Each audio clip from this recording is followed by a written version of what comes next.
Right now at 11, we are expecting to learn more information about the disappearance and death of Kada Scott. Thanks for joining us this morning. I'm Erin Coleman. Scott vanished 17 days ago from her job in Chestnut Hill. Two police sources confirming to our NBC 10 investigators that human remains found over the weekend belong to her. Right now, we do not know how she died. We do not know who is responsible, though police have arrested one person for kidnapping her. Philadelphia District Attorney Larry Krasner, he just stepped up to the podium to talk about this case. Let's listen in. Which we focus on two different things. One of them being gun violence data, and another being a related special topic. That is not what we're doing today. This press conference is yielding to the needs and the wishes and the priorities of the family of Kada Scott. In the process of addressing those needs, we will be announcing that there are new charges being brought against Keon King. We'll get into the details, but the bottom line is a second case has already been approved, and we expect there to be a new arrest today, in all likelihood, of Keon King when he is brought in from the jail. The arrest will be for burning of a car, arson, causing catastrophe, conspiracy, several other charges, and we'll get into the details of that in a moment. But more than anything, as I said, this is a press conference that I hope will in some way address some of the needs and wishes of the family. At this time, I'd like to identify some of the good people who are here. We have with us Philadelphia City Council member Anthony Phillips from the 9th Council District, who has been extremely heavily involved in addressing the family's needs, as have other city officials, but extremely heavily involved, including in a meeting with the family where I was also present. He will be talking about the efforts that his office is making specifically to address the family's needs when he speaks later during this conference. We have First Assistant DA Robert Listenby here, ADA Ashley Kozlowski of the DAO's Homicide Non-Fatal Shooting Unit, who is handling this matter in close communication with me and others, but is handling this matter. We'll be addressing some of the new developments in the case. ADA Bob Wainwright, who is her chief, the chief of the DAO's Homicide Non-Fatal Shooting Unit, is present. Mariel Dela Cruz, who is the director of the DAO's Victim Services Unit, is here. Donna Wood, who is director of DAO's Relocation Unit, is here. We have Tania Leonard with us today, who is the director of the DAO's CARES Unit. And we have Marcus Allen. Mr. Allen is the cousin of Kada Scott on the mother's side, and he is present here on behalf of the family of Kada Scott.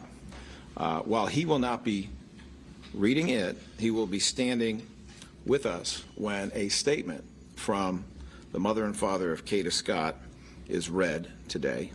That statement will also be put up on the screen so that you will have the text of it.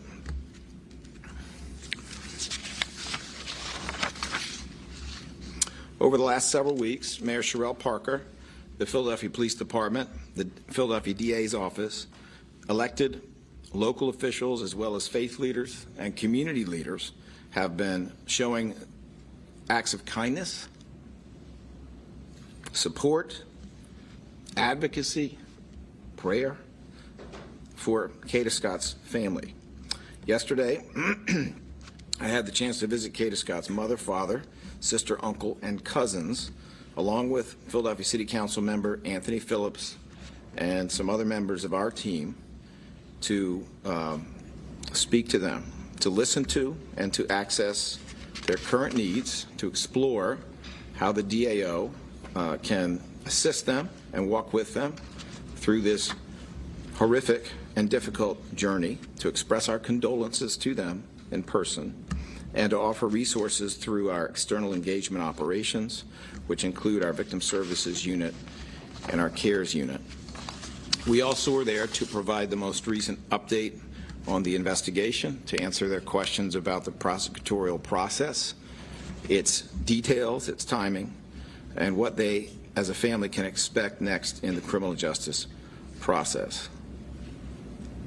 It was very important to me for them to get some details about the case, which is developing almost hourly from us, and not just from the media. And that is no disrespect to the media, but it's hard for a family to read and learn things about a loved one for the first time on a television screen or on social media or by reading an article. So we wanted to make sure that we conveyed to them as early as possible, as much as possible, so that they would have the information that they wanted and that they needed. During the sit-down with the family, we made a commitment that today's press conference would be all about their daughter. And therefore, as I've already mentioned, there are certain things that we want to cover today. We want to cover a statement that is to be read and released to the media on behalf of the family, specifically written and approved by the mother and father of Kada Scott. We want to cover some recent developments within the investigation and prosecution of Keon King. We want to continue our request for the community's assistance, tips, and information that would help the investigation and strengthen the prosecution against defendant Keon King. Let's understand the community has already done tremendous work in aiding progress with this investigation. We are simply asking for more. And we also want to convey the upcoming effort to support the family of Kada Scott, led by City Council member Anthony Phillips of the 9th Council District, including the use of his office for that purpose, and we will let him speak about that. I'd like to start with the family's statement. Tania Leonard, who is the director of the DAO's CARES unit, and Mariel Dela Cruz, Jessica Serrano, victim witness coordinator, will stand with Tania, is going to read that statement on behalf of the family. Standing with them, of course, will be Mr. Marcus Allen. Although he will not be speaking today, he will be here at their request and as their presence in this moment. You should know that Tania, who was present when Councilmember Phillips and I spoke to the family, will be working collaboratively with them and with our internal and external victim advocates to prioritize critical, necessary services to support the family and communities that are impacted by this horrific killing.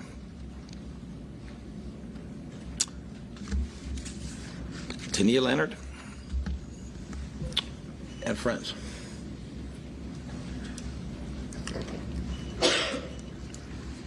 Good morning. I'm Tania Leonard, the Director of Crisis Assistance, Response, and Engagement Unit here at the Philadelphia District Attorney's Office. And on behalf of the CARES unit, I want to begin by extending our deepest care and support to the family of Kada Scott during this unimaginable, difficult time. CARES was created to stand with families who have experienced this type of tragedy and to walk beside them, help them access the support they need, and ensure they are not alone in days and weeks ahead. Yesterday evening, members of our team met with the mother and father of Kada Scott at their home alongside the District Attorney to offer our continued presence, resources, and support as they navigate this profound loss. At this time, with the family's permission, we'll share a statement prepared by Kada's mother and father as we stand in solidarity with the family as a unit, as victim advocates, and as an office during this journey of grief and healing. Today, we'll say her name. Tomorrow, we'll say her name. And forever, we will say her name. It is with profound sadness that we share the tragic passing of our beloved daughter, Kada Scott. We kindly ask for space and privacy at this time as we process the heartbreaking events of the past few weeks. Our hearts are shattered, yet we are deeply grateful for the outpouring of love, support, and prayers from people across the nation and around the world. Please continue to keep us in prayer as we navigate this unimaginable loss. Our hearts are broken beyond measure. We are profoundly thankful to every person who shared Kada's story, joined the search efforts, prayed with us, and stood by our family during this devastating time. Your compassion, love, and strength have carried us when we could not carry ourselves. Kada was deeply loved. Her light, kindness, and beautiful spirit will forever remain in our hearts. We also wish to extend our heartfelt gratitude to Mayor Sherelle Parker, the Philadelphia Police Department, all first responders, local volunteers, community organizations, and media outlets, as well as everyone who worked tirelessly to help find our daughter. Although the outcome is one no parent should ever have to face, we remain thankful for the unity, leadership, and love that surrounded us through it all. As we continue to grieve, our family now seeks justice for Kada. We place our full trust in the Philadelphia Police Department and the Philadelphia District Attorney's Office to ensure that the truth is revealed and that those responsible are held accountable to the fullest extent of the law. Please honor Kada's memory by showing kindness and care to one another, just as she did every day of her life. With love, strength, and gratitude, the family of Kada Scott.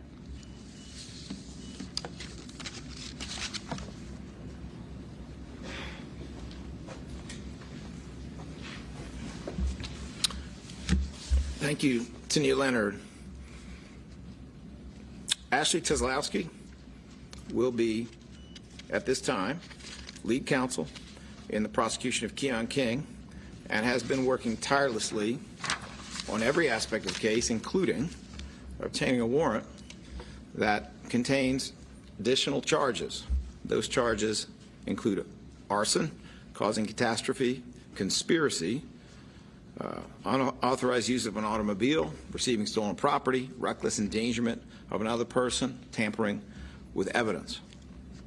We are not done, but this is a significant development in the prosecution itself, and obviously there have been other developments already reported over the weekend in the case. It is my pleasure to call forward Ashley Teslowski, who does about as good a job as anyone I've ever seen. Thank you.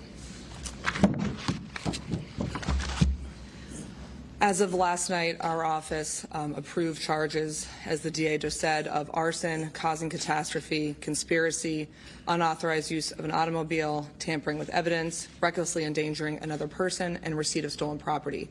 Those charges are in reference to the burning of a vehicle.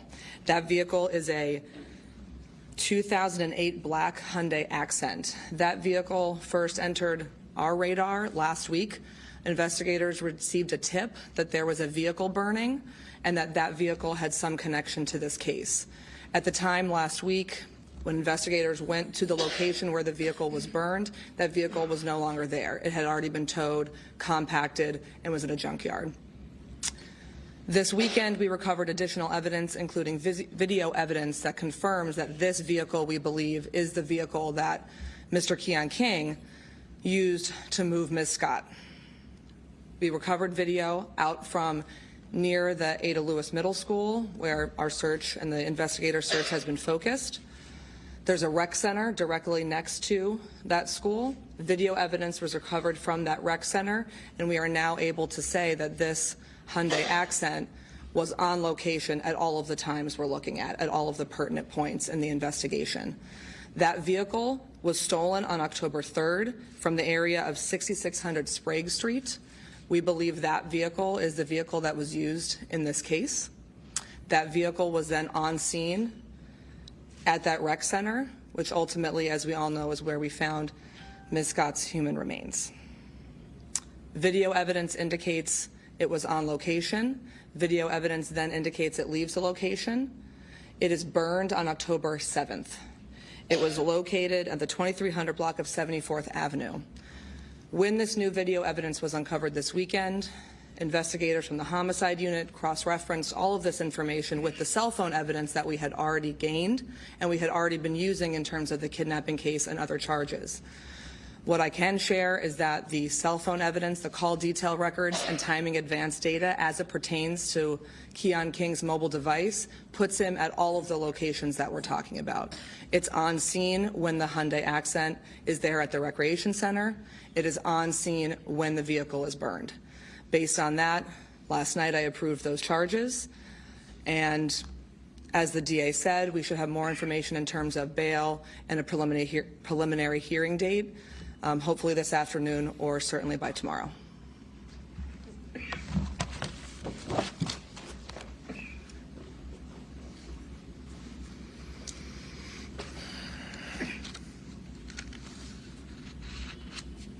Thank you, Ashley.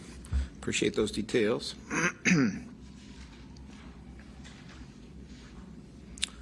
Just a reminder to those in the public who have been so helpful, I think you just heard Ashley Teslowski talking about the fact that this burning automobile was connected to this case in part due to a tip from the public. I'm not kidding when I say that the public has played an enormous role here. I would ask residents of Philadelphia to continue reaching out with tips and information to seek justice for the family of Kada Scott and to allow us to have all the facts so we can justly and vigorously prosecute defendant Keon King and any other people who may have been involved with his activity. Philadelphia Police Department can accept this information at 215-686-TIPS. In other words, 215-686-TIPS. You could also call the DA's office at 215-686-8000, and we will make sure that your information is considered as an aspect of this investigation. It is now my pleasure to introduce Philadelphia City Council member Anthony Phillips of the 9th Council District, who has been on this, along with other city officials, to include Mayor Sherelle Parker, Police Commissioner Kevin Bethel, Council President Kenyatta Johnson, faith leaders, members of the faith community. Councilmember Phillips has been there from the start, and he has more to do. He has more to say about what it is the public can do to further assist this family. We are excited to have the opportunity to support the upcoming efforts of Councilmember Phillips in the mighty 9th Council District. And we are also delighted to continue our collaboration and partnership with him in many other ways as well. Councilmember Phillips.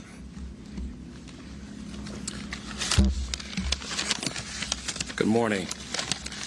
Thank you, District Attorney Krasner, for your efforts to bring this monster to justice. I'm not here to talk about the monster. I'm here to talk about Kada and the family. As District Attorney pointed out just recently, we had the opportunity to meet with the family of Kada.